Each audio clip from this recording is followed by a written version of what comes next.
e eu vou responder aqui algumas perguntas que vocês fizeram, postaram lá nas postagens do Saque Viagem, depois que esse jogo aconteceu. Então vamos lá. Como foi o reencontro da Jenna Gray com o Minas? Como a levantadora do Osasco jogou diante de um time que a conhece tão bem? A Jenna Gray não foi mal, não. Ela fez boas opções. É verdade que o bloqueio do Minas tocou bastante nas bolas. Ela jogou com o passe na mão em boa parte do jogo, mas teve nas ponteiras e na Cunho um rendimento abaixo do normal. Ela não conseguiu fazer um jogo melhor porque as extremidades do time do Osasco São Cristóvão não estavam bem, rodando pouco, sendo bem marcadas. E aí também não dá para a gente querer muito da levantadora, porque a levantadora ela precisa jogar estrategicamente. Ela vai construindo, é como se fosse um computador, né? Um software. Ela vai armazenando os dados, vai vendo o que deu certo, o que deu errado, construindo outras opções, repetindo o que dá certo. E quando a gente tem um rendimento ofensivo muito diferente do que normalmente ela está acostumada a ter, o jogo vai ficando mais difícil para ela. Porque você imagina, a Cunho é a principal referência. Eu sei que eu vou contar com a Cunho, vamos dizer assim, em um terço, um quarto das bolas, dependendo da dificuldade do jogo, o restante eu vou administrando, com as ponteiras, com as centrais, jogo com a China, jogo com a pipe. É assim que a levantadora vai construindo a estratégia dela de jogo. Agora, a Cunha estava muito bem marcada, o jogo em que ela foi mais bem marcada. As ponteiras não estavam conseguindo rodar, colocar a bola no chão. A Kate, que veio numa evolução bem bacana e nos últimos jogos deu uma caída considerável, foi muito mal, muito mal.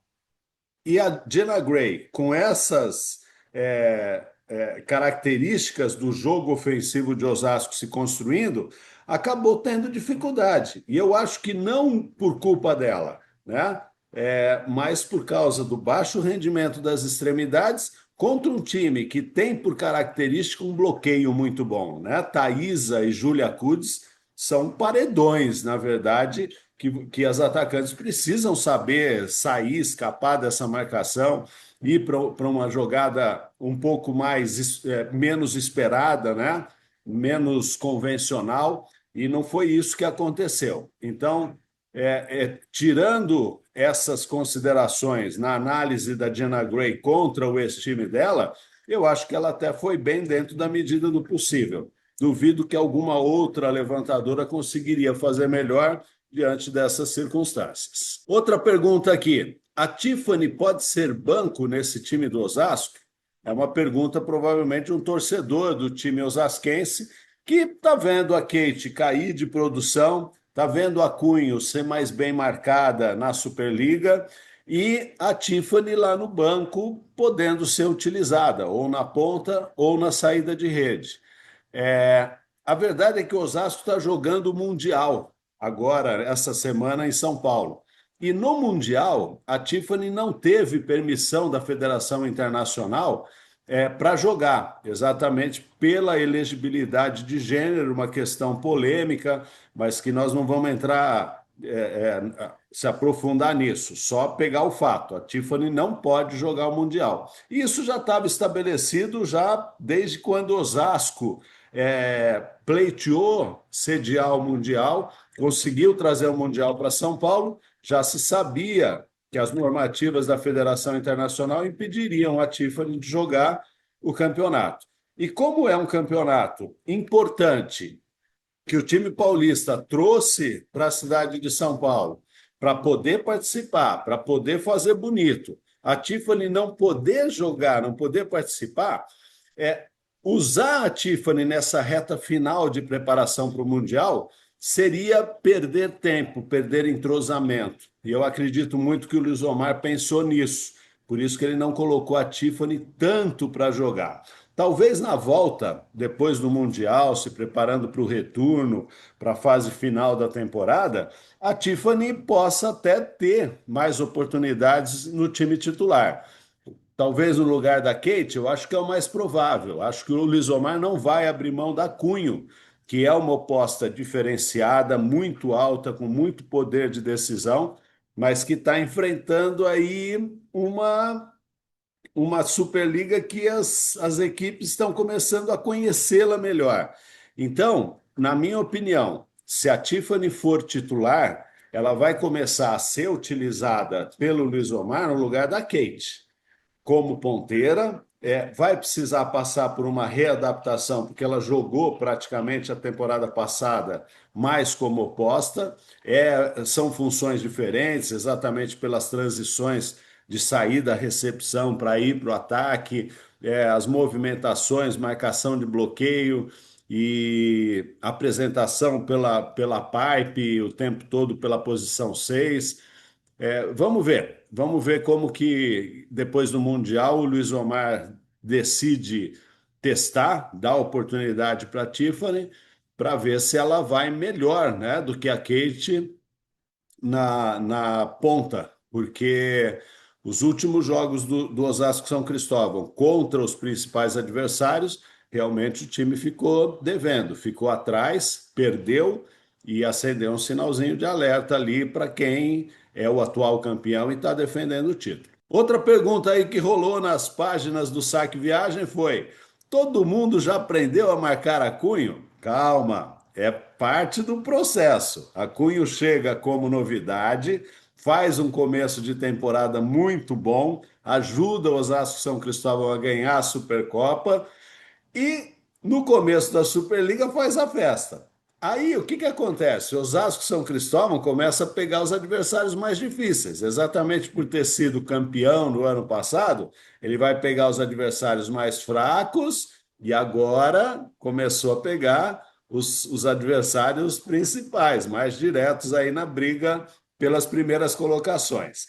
E a Cunho começa a ser mais bem marcada exatamente porque existem equipes mais fortes a enfrentando e equipes que são altamente capacitadas a fazer esse estudo, essa leitura, e jogadoras em condições de fazer a marcação. Uma coisa é você pegar, por exemplo, uma equipe de médio para baixo, que as jogadoras, as atletas, não têm tanta experiência, não têm tanta capacidade técnica e tática, e falar assim: olha, nós vamos marcar a Cunho para a diagonal ou para o corredor. E ela não tem capacidade técnica para fazer isso. A Cunha vai bater por cima, vai pegar uma bola mais acelerada, deixar passar, beliscar o bloqueio, ir para o corredor, adiantar o movimento, ir para a diagonal. Agora, quando pega jogadoras mais capazes, mais capacitadas e mais experientes, aí o negócio fica diferente, porque ela consegue fazer a leitura do levantamento, marca um pouquinho mais para cá, um pouquinho mais para lá, consegue observar atacantes se movimentando, se posicionando, e aí o duelo é entre gigantes. E aí é que precisa ver quem tem mais capacidade para sair dessas marcações. O quinto set do jogo do Osasco contra o Minas foi como tinha sido já o jogo contra o Fluminense, que foi na semana anterior. A Cunho, ela entra num período de instabilidade. Eu acho que isso aí pode ser uma característica dela, ou ela pode ter sentido, eventualmente, por estar jogando uma nova Superliga, num novo time. Vamos ver como é que é, porque existem jogadoras que têm comportamentos de final de set em que ela cai demais, né? A gente sabe disso. Eu já, como técnico, eu já convivi muito com atletas que têm esse comportamento, joga muito até o 20º ponto e depois se perde, se desespera, cai muito exatamente por falta de controle mental. Não conheço a Cunha o suficiente para falar qual que é a característica dela, mas a verdade é que os números, o comportamento, o rendimento dela caiu no quinto set, tanto contra o Fluminense quanto contra o Minas. Vou pegar o quinto set para dar um exemplo do jogo do Osasco São Cristóvão contra o Fluminense e contra o Minas, em que a Cunho repete um comportamento. Ela erra saque, ela é bloqueada, ela erra ataque, ela erra até levantamento. Então, quando se esperava dela que ela fosse fazer a diferença, ela fez diferença em favor do adversário. Não estou sacramentando uma opinião contra a Cunha. Eu estou jogando com fatos, eu estou jogando com números. É uma grande jogadora, é uma oposta que pode fazer a diferença na caminhada para o título, mas que pecou nesses dois tie-breaks que definiram a vitória do time adversário contra o Osasco São Cristóvão.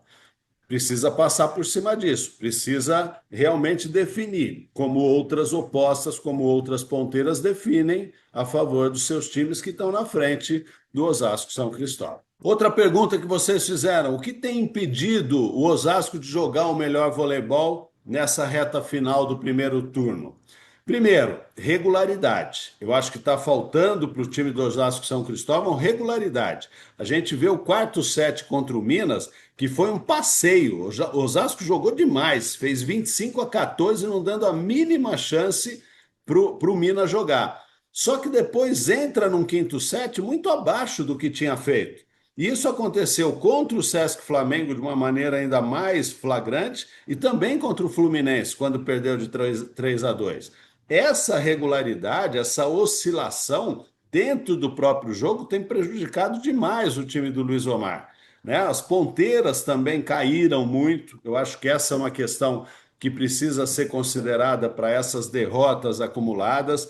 A Cunho está sendo mais bem marcada. A Kite caiu demais na recepção e no ataque. Acho que mais em função dela estar sendo mais caçada, ela está sentindo a cabeça um pouquinho desequilibrada para compensar no ataque e também melhorar na recepção. E a Maiara Basso, que é uma reserva, eventualmente da Mayra, né? É uma jogadora que dá volume, que dá consistência no passe.